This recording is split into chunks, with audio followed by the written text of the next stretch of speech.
మీరు చెప్పాలి.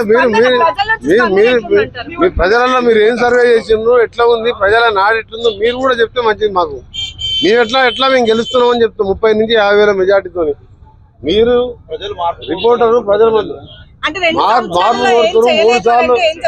3 సార్లు ఎమ్మెల్యేగా బీఆర్ఎస్ అభ్యర్థి గెలిపించి 3 సార్లు బీజేపీ అభ్యర్థిని ఎంపీగా గెలిపించినా ఏం జరగలేదు. మా బస్తీలలో మార్పు రాలేదు. ఈ గవర్నమెంట్ వచ్చినాకనే గత 4 మాసాలుగానే పనులు నడుస్తున్నాయి.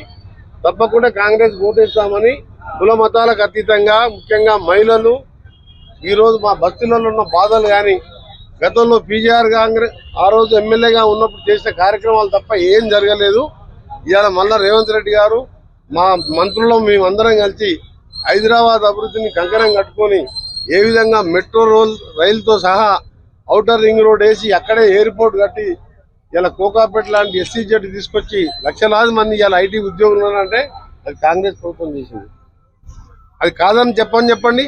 వాళ్ళు ఏం చేసిందో చెప్పండి. కొత్తగా వాళ్ళు చేసింది ఏముందంటే మీరు వేసిన ORR రోడ్ 1,00,000 కోట్ల విలువ చేసిన రోడ్డుని 7,000 కోట్లకు ఎలక్షన్ల ముందు అమ్ముకున్నారు.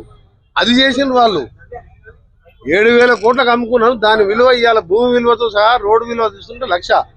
ఇవాళ మరొక 30,000 కోట్లు నా డిపార్ట్మెంట్ R&B డిపార్ట్మెంట్ తోని దీనికి ప్యారలల్ గా రీజనల్ రింగ్ రోడ్డు త్వరలో టెండర్లు పిలిచి ఫిబ్రవరి మాసంలో పనులు ప్రారంభిస్తున్నాం. ఆ రీజనల్ రింగ్ రోడ్డుకు ORR కు రేడియల్ రోడ్ కలుపుకుంటూ ఇంకొక ఫ్యూచర్ సిటీ కోకాపేట రాయదుర్గంలో 200 కోట్ల రూపాయలు ఎకరం అయింది. మీరు చూసిన మన యాక్షన్ పెడితే ఇంకా ఇవాళ ధరలు బాగా పెరిగినాయి. మధ్యతరగతి వాళ్ళకి ఇబ్బంది అవుతుందని అటు పక్కకు ఆదిపట్ల ఏరియాలో ఫ్యూచర్ సిటీ ఏర్పాటు చేసుకొని అక్కడ ఇంకా కూడా హైదరాబాద్ని సైబరాబాద్ తో పాటు మళ్ళా ఫ్యూచర్ సిటీ ఏర్పాటు చేసుకొని యువకులకు అక్కడ స్కిల్ సెంటర్ కూడా కట్టబోతున్నాం. స్టార్ట్ అయింది పనులు కూడా. ఏది చేసినా హైదరాబాద్ లో కాంగ్రెసే చేసింది. వీళ్ళు మాటలు తప్పారు. ఈయన ఏమన్నాడు ఫ్లైఓవర్ కట్టినా అన్నాడు. మేము మైదీపట్నం ఫ్లైఓవర్ కడితే PV నరసింహ పేరు మీద 14 కిలోమీటర్లు. ఆయన ఎన్ని కట్టినా 7 ఫ్లైఓవర్ కడితే 14 కిలోమీటర్లు అంటే 50 ఫ్లైఓవర్తో సమానం. ఔటర్ రింగ్ రోడ్ మేము కట్టిన దాన్ని ఎందుకు అమ్మవలసి వచ్చింది?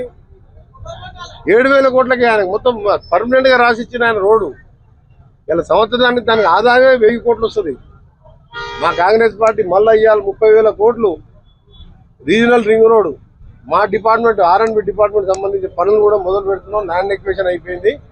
ఒకటే చెప్తున్నాం ప్రజలకు, మీకు 10 ఏళ్ళు టీఆర్ఎస్ గవర్నమెంట్ లో మీ ఎమ్మెల్యే గారు మీకు ఒక రేషన్ కార్డు ఇచ్చిందా? మీకు ఎప్పుడైనా ఈ పేద గుడిసెలకు ఉచితంగా కరెంట్ ఇచ్చిందా? మహిళలకు బస్సులో ఫ్రీగా ప్రయాణం ఇచ్చిందా? ఇవే కాదు మేము చేయబోయే కార్యక్రమాలు ఏంటో మాకు తెలుసు. మేము క్యాబినెట్ లో ముఖ్యమంత్రి గారి ఆధ్వర్యంలో మంత్రులందరం కూడా మాట్లాడుకుంటున్నాం. ఎమ్మెల్యేలు ఎంపీలు అందరం కలిసికట్టుగా ఉండి ఈ 3 ఏళ్ళే కాదు ఇంకా వచ్చే 5 ఏళ్ళు కూడా కాంగ్రెస్ పార్టీ అధికారంలో ఉంటుంది. కేటీఆర్ గారు మాట్లాడితే ఇంకా 2 ఏళ్ళు అయితే కేసీఆర్ గారు మళ్ళీ వస్తారు ముఖ్యమంత్రిగా అన్నారు. 2 ఏళ్ళే కావాల్సి వస్తుంది. నువ్వు అసెంబ్లీకే రానువి నువ్వు లేచి తిరిగి మళ్ళీ ఎప్పుడు వచ్చేది ఆయన కేసీఆర్? ఏమనంటే 2 ఏళ్లలో వస్తాడు. 5 ఏళ్ళకి ఒకసారి ఉంటాయా 2 ఎలక్షన్స్? 4 ఏళ్ళకి ఒకసారి ఎలక్షన్స్ ఉంటాయా? ఆ లెక్కలు కూడా తెలియదు కేటీఆర్ కు. 2 ఏళ్ళు అయితే మా నాయన వస్తుంది కేసీఆర్ ముఖ్యమంత్రి అవుతుంది. అసలు మీ కవిత అడిగిన దానికి సమాధానం చెప్పు. హరీష్ రావు సంతోష్ రావు మొదటి టర్మ్ లో కాళేశ్వరం పేరు మీద దోసుకున్నారు, రావణ జాగ్రత్త అని చెప్పి వాళ్ళ అన్నకు జాగ్రత్తలు చెప్పింది. దానికి సమాధానం చెప్పడినా. ఎందుకంటే వాళ్ళ ఆస్తుల పంపకాలను మునిగిపోయిన వాళ్ళు 2వ టర్మ్ లో ధరణి తీసుకొచ్చి గవర్నమెంట్ భూములల్లో ఆక్రమించుకుంటే మేము ఆ ఇల్లీగల్ గా ఆ దొరలు హైదరాబాద్ చుట్టుపక్కల విలువైన భూములను దోచుకుంటే డోజర్ పెట్టి కూలగొడుతున్నాం తప్ప పేదవాళ్ళని జోలికి పోతలేవు. ఏమన్నంటే డోజర్ అంటారు. డోజర్ ఎవరు? ధరణి మీద దొంగ 1000 కోట్లు 1,00,000 కోట్లు ఇవాళ మీరు భూములు దోచుకుని కాబట్టి ధరణిని తీసి భూమాత తీసుకొచ్చి పేదవాళ్ళని భూములు పేదలకు ఇచ్చుకుంటా అవన్నీ కార్యక్రమాలు చేస్తున్నాం. అందుకనే ప్రజలకు కూడా విజ్ఞప్తి చేస్తున్నా, మీరు సెంటిమెంట్ అదే మోసపోతే తర్వాత గోసపడతారు. మీరు ఒకసారి ఆలోచించండి. కంటోన్మెంట్ లో ఎలక్షన్ జరిగింది. అక్కడ టీఆర్ఎస్ అభ్యర్థి చనిపోయినా మా అభ్యర్థి గణేష్ గెలిచిండు. అక్కడ మొత్తం ఫ్లైఓవర్లు కానీ కంటోన్మెంట్ డిఫెన్స్ వాళ్ళని ఒప్పించి ఇవాళ 4,000 కోట్లతో అక్కడ పనులు నడుస్తున్నాయి. కంటోన్మెంట్ లో గతంలో ఒక రోడ్డు కూడా మేము వేస్తానికి హక్కు లేదు. ఎందుకంటే అది కంటోన్మెంట్ బోర్డులలో రాష్ట్ర ప్రభుత్వాన్ని ఉన్నారు. నేను కూడా ఎంపీగా చేసినప్పుడు పోయినసారి చాలా సార్లు నేను ఇప్పుడున్న గౌరవ ముఖ్యమంత్రి రేవంత్ రెడ్డి గారు కూడా ఎంపీగా ఉండే ఎంత ట్రై చేసినా రాలే. ఈసారి మా ముఖ్యమంత్రి గారు రక్షణ శాఖ మంత్రిని మేమందరం కలిసి అక్కడ ఫ్లైఓవర్లు కట్టడం కానీ రోడ్లు వేసే కార్యక్రమం కానీ కంటోన్మెంట్ అభివృద్ధి చేస్తున్నాం. అదేవిధంగా జూబ్లీహిల్స్ కూడా ఇది పేరుకు జూబ్లీహిల్స్ 90% స్లమ్స్ ఉంటాయి. దీన్ని జూబ్లీహిల్స్ నిజంగా ఇది పేదల బస్తీ కాదు.